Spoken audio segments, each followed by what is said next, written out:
That day I was really scared when I didn't give my report. I'm that other person, and that needs to be filed. Okay. And I'm ready to come forward for that. I'm here. Someone's saying there was an incident with you. There was a white car went that way. Yes, sir. I was out here, and I was trying to cover this on up and doing something else. I looked down there to see how much time I had coming, and started hurrying up and getting my stuff done.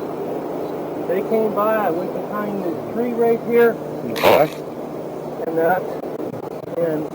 they said something. I said, I don't remember what it was, like get a life maggot or whatever it was, and they went that way. I went behind my camper over that way, and I don't know what the hell they had in their hand, but they pointed it out of the car. Isn't that odd? When he already stated he ducked behind the magnolia tree in the old chicken coop because he didn't want to be filmed. But he's stating now he had no idea what was in their hand. We already know John CROOK got arrested for pulling out a freedom stick and pointing it at somebody, violating their freedoms.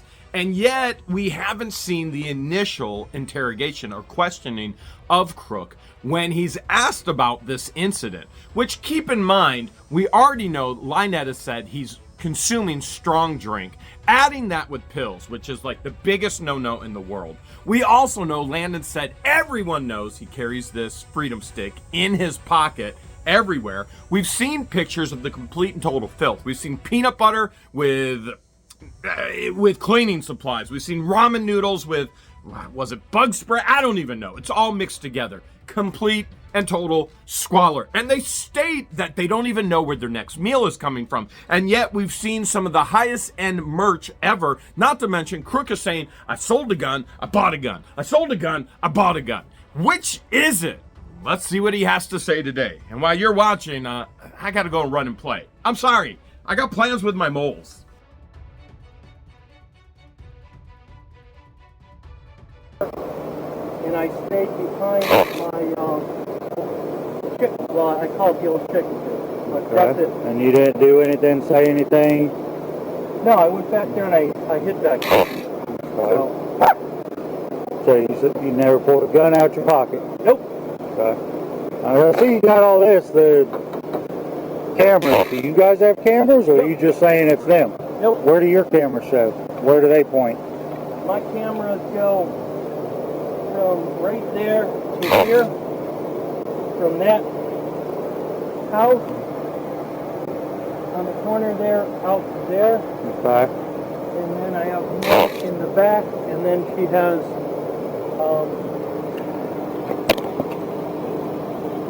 Okay. All right. cameras, or whatever, trail cameras. Or whatever. Okay. All right. Just hang tight 1 second with this deputy for me. No, stay there. I gotta make a call. Charge, so you're going to have to ask Michelle. She told me to bring the cameras in after I called her and told her about the incident. So Okay. I have no clue on cameras, cell phones, and Where is she? she's in Chiefland right now, setting up the peanuts. Okay. She'll be back tomorrow? No. She'll be back tonight. Oh, okay. All right. Yeah. I'll see if someone else will run out That's here. what I'm cooking for. I'm cooking for everybody right now. Okay. Waiting All right. for them to come back. So, you at no point pointed a gun at anybody, threatened anybody with a gun? No. Okay. No. I went, here. This is what I was out here. I fixed this so it wouldn't get rained on. And then I walked out there, looked down the road, and seeing what kind of person this was. And it was obviously a hailstorm. And he stopped over there, so I tried to figure out how much time I have to get the shit done. Okay. I was still working here, then I looked right behind. So you went right behind that tree. Okay. So I was just basically eliminating the problem. Okay. Did he ever get out the car? Nope. Okay. Nope. Could you see how many people were in the car? Nope. No. All I can see is one person in the driver's seat. Okay. And you don't know for sure what they said to you? No. They're just yelling some shit. Okay. Alright. And you said Michelle will be home later tonight? Absolutely. Okay. Alright. I will probably have another deputy or another sergeant come out here and see if they can talk to her about the videos for Yeah, me. but there's no Well, we gotta do all avenues. We gotta investigate everything. There's no gun out of here. I mean, there's nothing. Now, if he would have walked on my property and shit, then there would have been a gun. Okay. He was out on the street, just yelling this bullshit like we get all the time. It's constant. Alright. Alright, thank you, sir. Right. It's so constant that they've never shown any video clips of it whatsoever. And neither have we. We have cameras because it doesn't happen. And nor have they ever recorded it. And if they did, they would probably state that their cameras were, needing recharged anyway. And then the cops would catch LIEnette actually deleting any evidence. It doesn't happen. There aren't people driving up and down constantly yelling anything. The only thing that's ever been said to us from them is 10 feet per the civil protection order. And when we go to the Chief Flint flea market, which we will be because our business is reselling, acquiring, and getting that merchandise and then reselling it. They cannot be anywhere, any public, any private. And I find it humorous that there are individuals that go, well, Jeremy can't upset their workplace. It's not their workplace. They don't own it. They can't be there. Public or private. 500 feet. And if they stay, Lord willing, Chief Flint Police arrest them, and you'll be seeing that video next.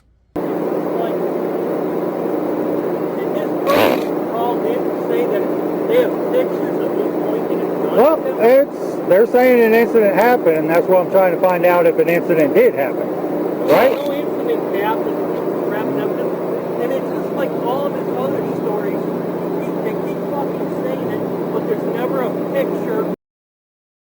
Well, that's awkward for CROOK there now, isn't it? Okay. That's why I'm trying to get to the bottom of it, John. All right, thank you.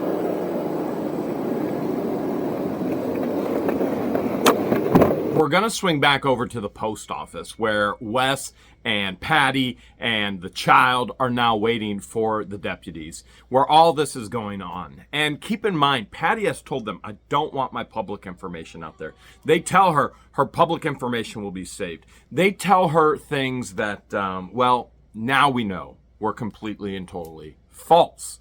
To the point of she comes on her own dime, her own money, travels back to Florida, taking time off work, and then State Attorney Dan Owens completely and totally throws this out of the courthouse. How incredibly insane.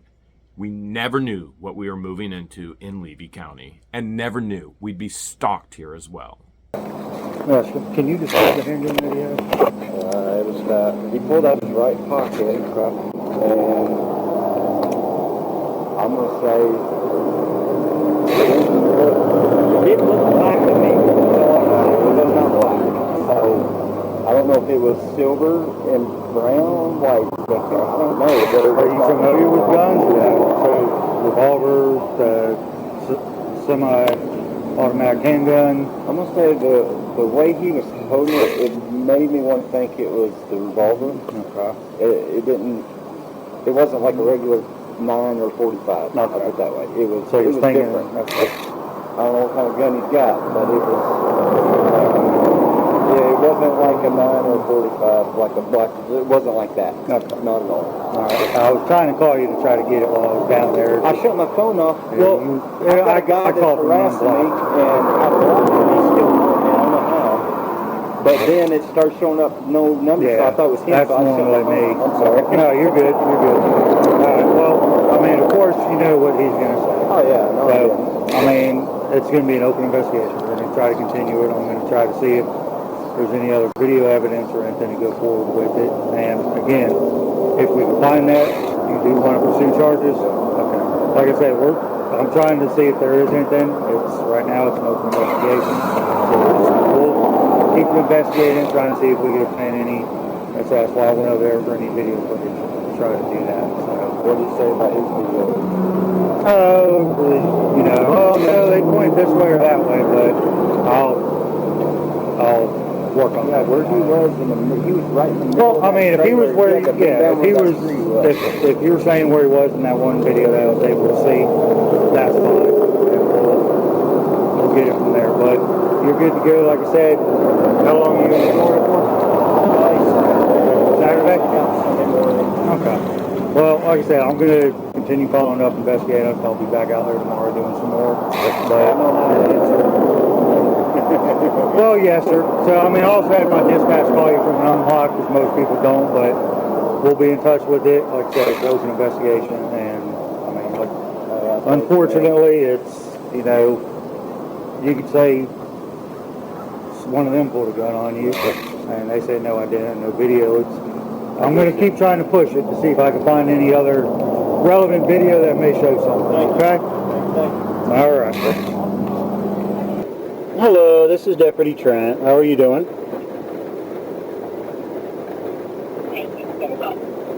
Can you hear me, sir? Yes, ma'am. Can you hear me? Yes. Hey, so... Is it... Go ahead. I was just saying, I was told that you want to file a report. Yes. Okay. What information are you wanting to file? Well, that day I was really scared Mm-hmm. when I didn't give my report. Okay. And I know that other officer that was asking me as well, and you know, the guy that was with me gave his report, but Okay. when it comes down to it, there's more than one charge for aggravated assault, and I'm that other person, and that needs to be filed. Okay. And I'm ready to come forward for that. All right. So I will take a I live brief... in Illinois. Yeah, I know that. So what I will do is I will take a brief, I'll take your statement over the phone, but then with you also being out of state, I will email you a sworn or a statement for you to fill out. Okay? And then you'll just complete the statement, write it out, sign it, email it back, and then I will put it to the case as well. Okay? Okay. Do you want to go ahead and email that to me? I'm in a loud restaurant. I'm Okay. having my dinner. Do you want to go ahead and email that to me first? Yep, if And I you can start just... doing that? Yeah, if you just want to provide me the email. Sorry? If you just want to provide me with your email, Yeah. I will get that sent over to you, and then you can write it down there. Okay. And then, like I said, once you send it back, I can read over it, and then if I have any questions or need any other additional information that I feel may be pertinent, I will call back and I can talk with you about it. If you just want to go that route. And if you, I will if you need also... to talk to me even Yeah. in a little bit or so, like Okay. I said, I should be out of the restaurant in the next 20 Okay. minutes or so. Do you know your driver's license number by chance? That way I can see if I can get...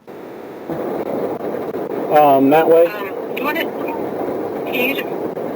I don't have it right in with me. Okay. If you want just... to call me back, it's just, I mean, literally in just Yeah. 20 minutes. Okay. Okay. All right. Thank you. Not a problem. All right. Bye. Patty was rightfully so afraid and fearful on the day of the incident. She didn't want her information out there, which there are people who have now put her information out there.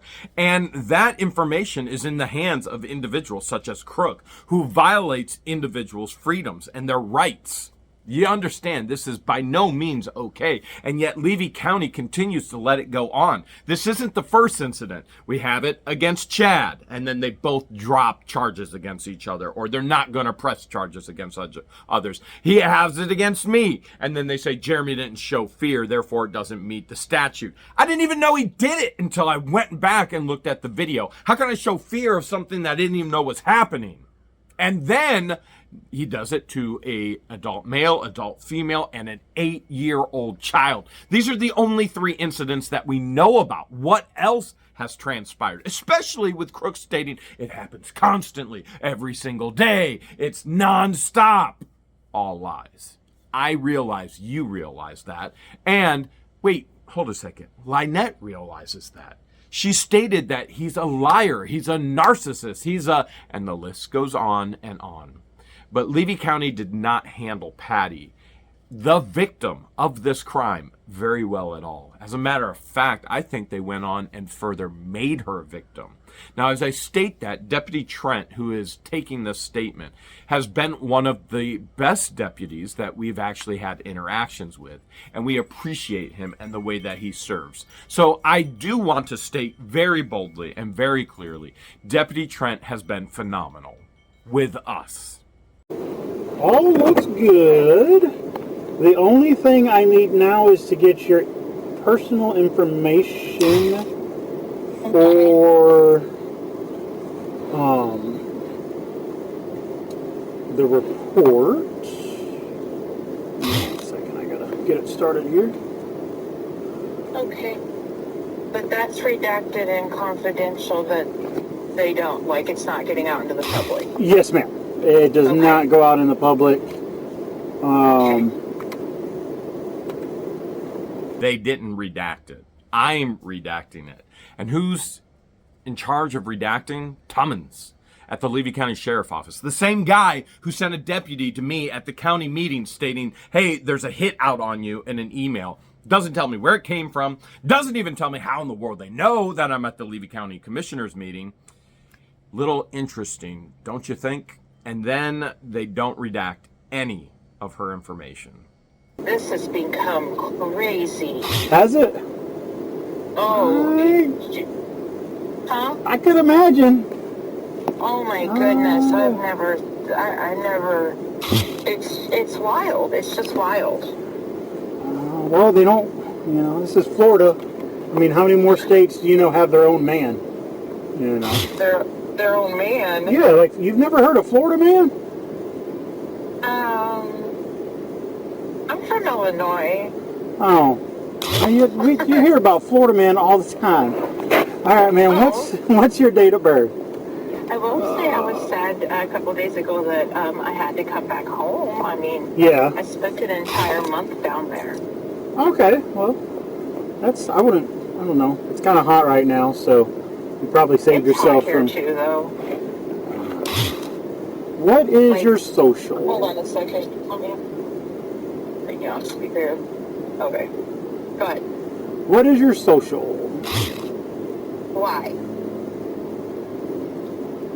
It goes in with your personal information for the report. I don't want to say that over the phone. Okay. What's your driver's license number? That's a good question. Alright, and I'm going to guess that's out of Illinois. Correct. Okay. And you're going to be a white female. What is your ethnicity? White? Caucasian. Caucasian, okay. And phone number is... I was on my phone. I was looking at my phone. It's alright. Get in here. Get in here. No ma'am. Hold on a second. No. Get back in here. Okay, and...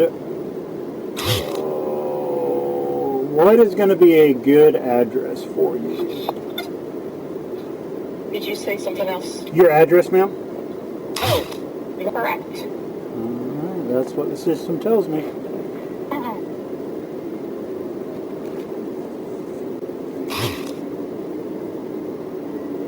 So I looked over your statement.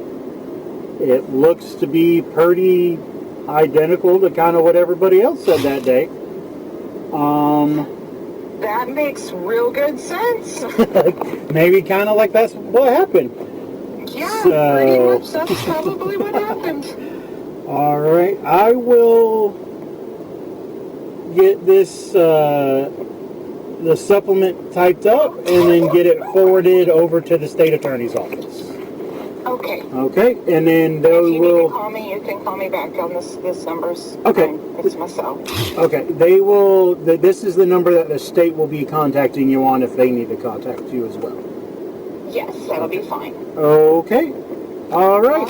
Thank you. Thank you. Have a good day. Now we're going to get to hear a recorded interview with Detective Norian with Wes. Detective Norian is foreign, and so he has a bit of an accent, but you can still understand him. And frankly, there are those who were hearing him talk to CROOK when CROOK was being arrested, stating, well, he was giving him the information, feeding it, just say you're in fear. I don't believe that's what was happening. Detective Norian and Lieutenant Anderson have both told George and I, whether factually or they were just stating it to appease us, that they are doing everything they can to make sure that these two get arrested for what they've done to us. So that's even recorded. You can get that recording. We actually have that recording of that interview. We have not released that recording because it was about the hit, and we told them that we would not publicize that at this point in time. Doesn't mean it doesn't exist. You can literally hear it from them. Okay. I think what they were trying to do was get CROOK to say, yes, I pulled it out. They already know the defense in court is going to be stand your ground. Stand your ground isn't going to hold up in court because nobody was on that piece of property. They were on the road. So whether CROOK says I was in fear, therefore I did it, he admits it, he gets arrested. You see what I'm saying? So if they're telling him, hey, just let us know you were in fear, go for it. They were coaxing him into admitting, not coaxing him into not getting arrested. They were attempting to arrest him. Whether he says he's in fear or not doesn't matter. The law was broken. They arrest him.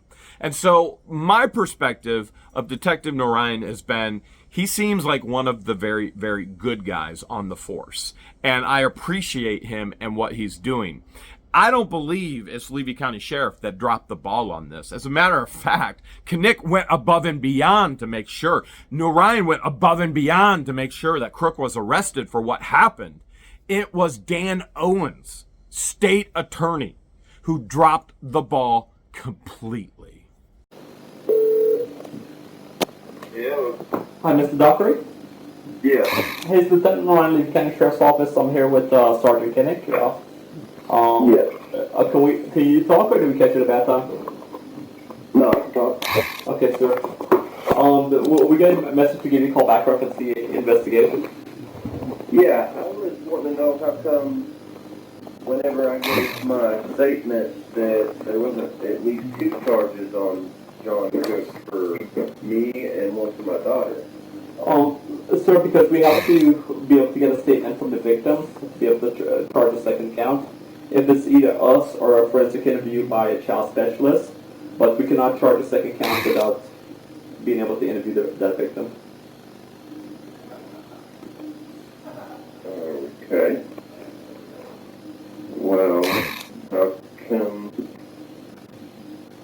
I'm confused. I didn't know that at the time. Like, I thought that I thought all 3, you know, because there's 3 of us regardless, that she wanted to give her information or didn't. No, sir. We have to be able to speak with each individual victim and get a statement from them before we can charge.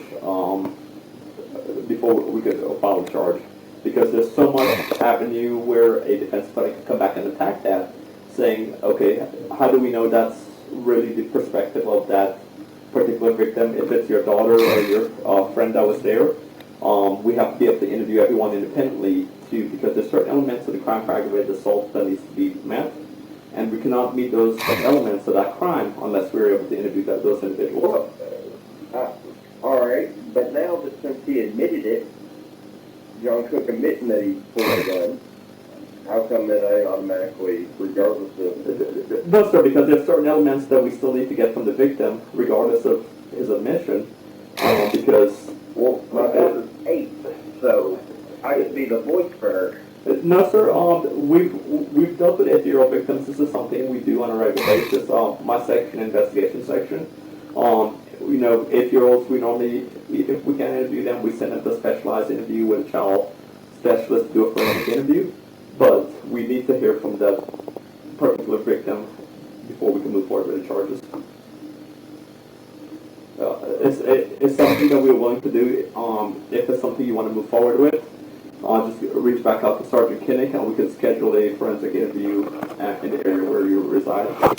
And what a forensic interview is someone who specializes in interviewing children from a clinical standpoint, where they do not cause the children further harm or re-victimize them during the interview process. Either which way, we're more than willing to move forward, but we cannot charge without being able to independently. Even if he admits it? Correct, because there's again, this is the third time I'm saying it. There's certain elements that the victim has to tell us in order for us to be able to charge a crime. Certain elements that we're required by statute, not Lee County Sheriff's Office rules. We're talking about the Florida State statute. Certain elements we have to meet before we could file that charge. Okay, well, I mean, how would we go about doing that living in Illinois? Okay, what's the closest law enforcement, who's the law enforcement jurisdiction where you reside? I guess the McLeansboro Police Department. Okay, can you spell that for us, please? Do what? Can you spell the name of the police department? Well, how about,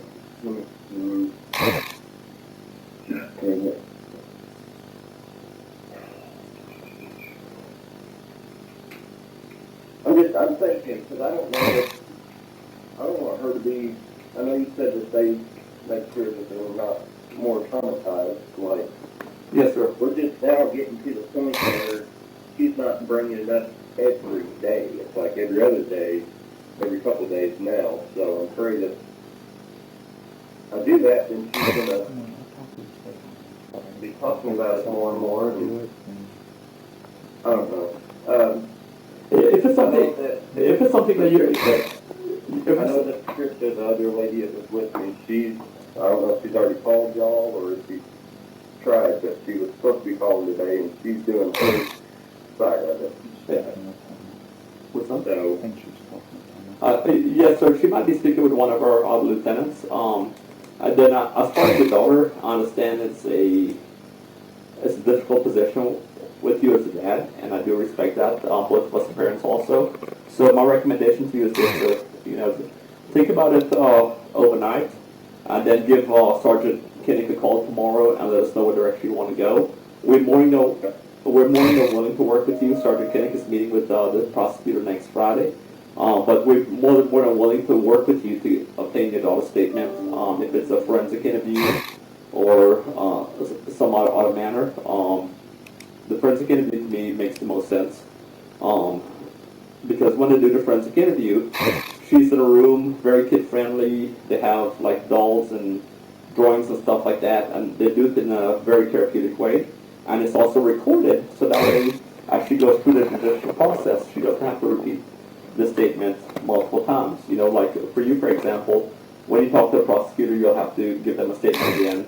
With your daughter, the forensic interview is something that the prosecutor will utilize, and they wouldn't have to talk to her a second time. okay. And I had another question. Since LIEnette, or I don't know if it was LIEnette or if it was the other girl on the property, admitted to hiding the gun, Yes, sir. will there be charges for that? That's something that we're going to leave up to the prosecutor. Right now, our main focus is the utilizing her as a witness against John. And it's one of those situations where we'll let the prosecutor make that call. But in the grand scheme of things, her being truthful with us is what broke this case open. So if any charge is going to be filed, that's going to be a decision made by the state attorney's office. After they review the entirety of the case and they speak with Sergeant Kinnick. All right. Well, I will be giving him a call back tomorrow. I appreciate you guys giving me a call. No problem, sir. You have a good afternoon. Thank you. Bye. Bye. Her being truthful with us is what broke this case open. LIEnette put you in jail for 40 days, CROOK. and you're going to federal court, and so is she. And maybe a judge will be a little bit more lenient on you if you break the case open as well on LIEnette, because we all know she wrote half of the defamatory signs, and you know she did too.